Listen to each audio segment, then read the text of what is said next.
بسم اللہ الرحمن الرحیم۔ السلام علیکم دوستو۔ درد کا احساس صرف جلد کو ہوتا ہے، اس بات کی طرف اشارہ قرآن مجید میں صدیوں پہلے موجود ہے، لیکن جدید سائنس نے یہ دریافت اب کی ہے کہ درد کا احساس صرف جلد کو ہوتا ہے۔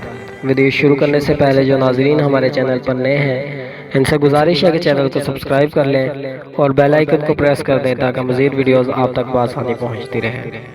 جدید طب نے یہ دریافت کیا ہے کہ وہ اعصاب جو درد کا ادراک کرتے ہیں، خواہ درد چوٹ لگنے سے، جلنے یا شدید گرمی یا سردی کی وجہ سے ہو، فقط جلد میں پائے جاتے ہیں۔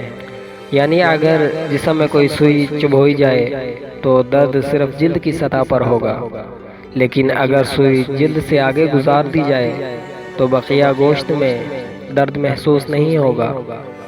یہ اگرچہ جدید ترین تحقیق ہے، لیکن اس کی طرف اشارہ قرآن مجید میں صدیوں پہلے سے موجود ہے۔ جن آیات کا ترجمہ یہ ہے، جن لوگوں نے ہماری آیات ماننے سے انکار کر دیا، انہیں بالیقین ہم آگ میں جھونکیں گے، اور جب ان کے بدن کی کھال گل جائے گی تو اس کی جگہ دوسری کھال پیدا کر دیں گے تاکہ وہ خوب عذاب کا مزہ چکھیں۔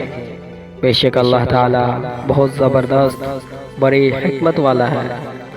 یعنی قرآن مجید میں درد اور تکلیف کا تعلق صرف جلد سے بیان کیا گیا ہے، اور گناہگاروں کو مزید تکلیف پہنچانے کے لیے بار بار ان کی جلد ہی تبدیل کی جائے گی۔ جن ناظرین نے ابھی تک چینل کو سبسکرائب نہیں کیا ان سے گزارش ہے کہ چینل کو سبسکرائب کریں اور ویڈیو کو زیادہ سے زیادہ شیئر کریں۔ اللہ حافظ۔